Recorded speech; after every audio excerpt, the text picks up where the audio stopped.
Yo, what's up everybody? It's Ricky, and let me tell you, I am so stoked for this one. We're talking solo travel today. That's right. Packing your bags, grabbing your passport, and just going for it, alone. I know, for some of you that sounds terrifying. But trust me, it's the most liberating, exhilarating, life-changing experience. But how do you do it?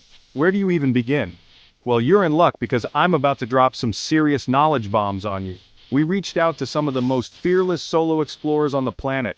People who've trekked through jungles, navigated bustling cities, and come out the other side with incredible stories and even better advice. They're basically like the Navy SEALs of solo travel, and they're about to share their top secrets with you.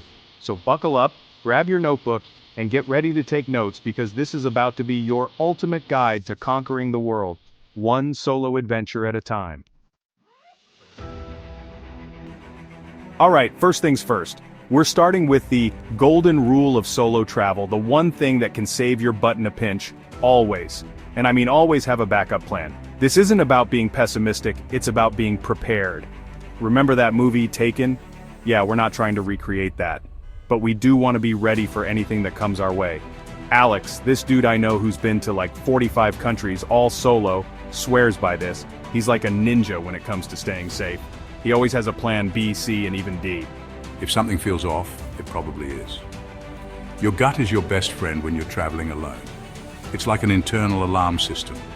If a situation, a place, or even a person gives you bad vibes, trust your instincts and get out of there. No questions asked. And speaking of backup plans, let's talk offline maps. I know, we live in the age of Google Maps, but what happens when your battery dies or you're in the middle of nowhere with zero service? Boom! Offline maps to the rescue. They are a lifesaver.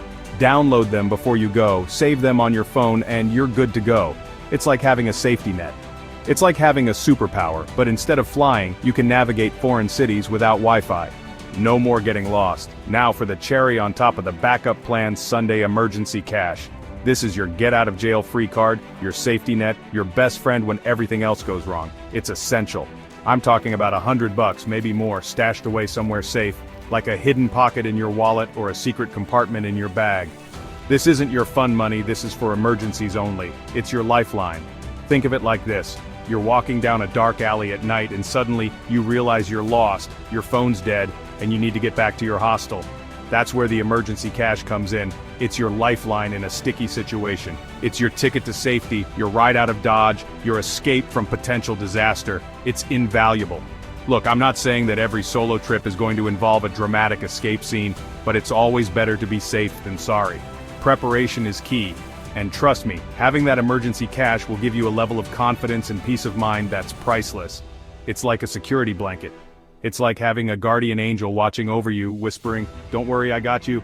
It's a comforting thought. So to recap, trust your gut, download those offline maps, and stash that emergency cash. These steps are non-negotiable. These are the non-negotiables, the holy trinity of solo travel safety. They are your essentials. Do these things, and you'll be well on your way to having an epic, worry-free adventure. Safe travels!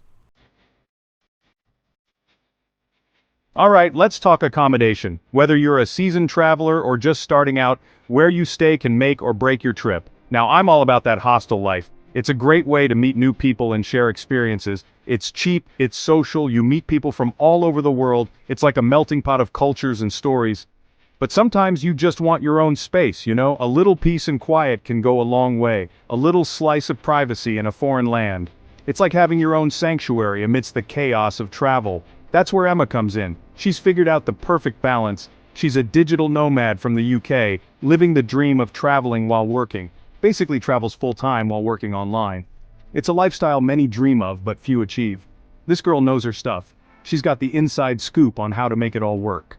Her secret weapon? Local Facebook groups and apps. They're a treasure trove of information. Yeah, you heard me right. These platforms are more useful than you might think.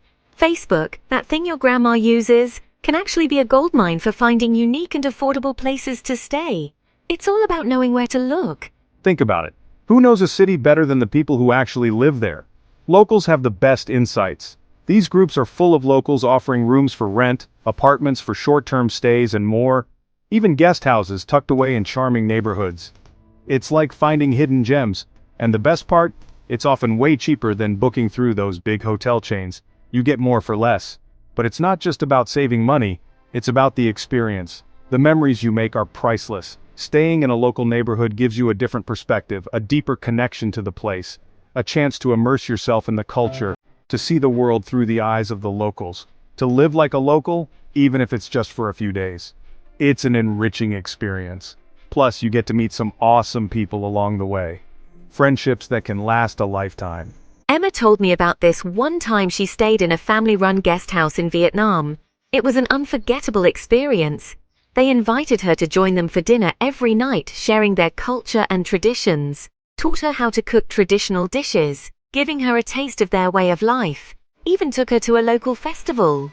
It was a vibrant, colorful experience. She said it was the highlight of her trip. Moments like these are what make travel so special. And that's the thing about solo travel, it's all about saying yes to new experiences, embracing the journey, stepping outside your comfort zone and embracing the unknown. It's where the magic happens. And who knows, you might just stumble upon some hidden gems along the way, unexpected surprises that make your trip unforgettable. So, ditch the hotel chains, join those Facebook groups and dive into the local scene. Discover the real heart of your destination. The essence of travel lies in these authentic experiences. You might be surprised at what you find. The world is full of hidden treasures waiting to be explored. Chapter 3. Speak like a local. Alright, let's talk about breaking down those language barriers. Now, I'm not saying you need to become fluent in every language before you travel, but learning a few basic phrases can make a world of difference. It shows respect, it shows effort, and it can open up doors you never even knew existed. I'm talking about the magic words. Hello, thank you, please excuse me. These are your secret weapons, your keys to unlocking the hearts of locals. Even if you butcher the pronunciation, even if you sound like a robot trying to speak, the effort alone will make people smile. My man Josh, who once hiked solo through the Himalayas, told me that learning a few local phrases completely transformed his experience. He said it's like a secret handshake, a way to connect with people on a deeper level. I remember this one time I was lost in a small village in Nepal. Couldn't find my guest house and it was getting dark. I was starting to panic when I remembered the few Nepali phrases I'd learned. I approached an old woman, greeted her in Nepali, and asked for directions. Her face lit up, she laughed, and even though we couldn't understand each other's languages, she gestured for me to follow her. She led me through a maze of narrow streets, all the way to my guest house. It was like something out of a movie. And that's the thing about language, it's more than just words, it's a bridge between cultures, a way to connect with people on a human level. So before you go, download a language app, learn a few basic phrases, and watch how the world opens up to you.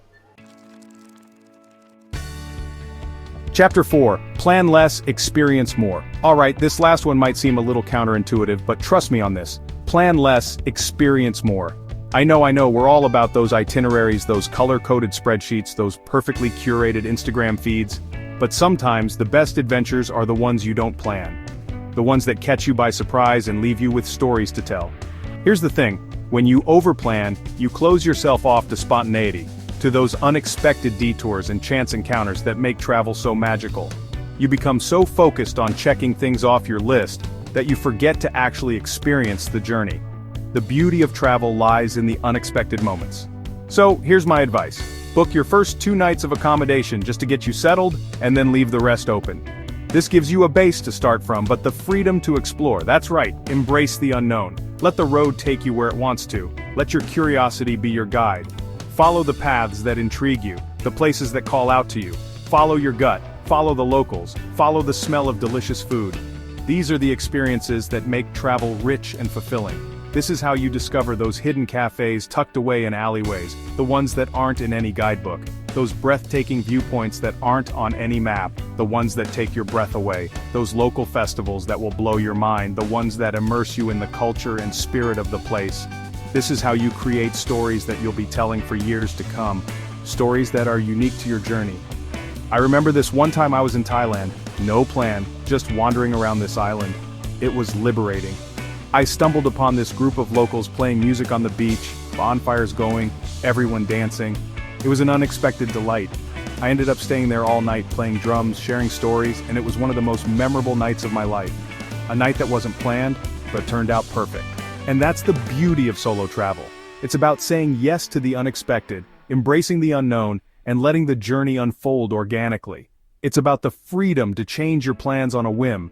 It's about getting lost in the moment and finding yourself in the process. It's about the journey, not just the destination. So ditch the rigid itinerary, pack your sense of adventure, and get ready for the ride of your life. Embrace the freedom, the spontaneity, and the magic of the unknown. So there you have it, folks. The secrets of fearless solo explorers revealed. Remember, it's not about being fearless, it's about being prepared, being open to new experiences, and trusting your gut. Solo travel is a journey of self-discovery, a chance to push your boundaries, to challenge yourself, and to create memories that will last a lifetime. It's about embracing the unknown and coming home a changed person. Tell us in the comments, what's your #1 solo travel tip? Don't forget to like, subscribe, and hit the bell for more world travel secrets every week. Subscribe for weekly travel stories and secrets.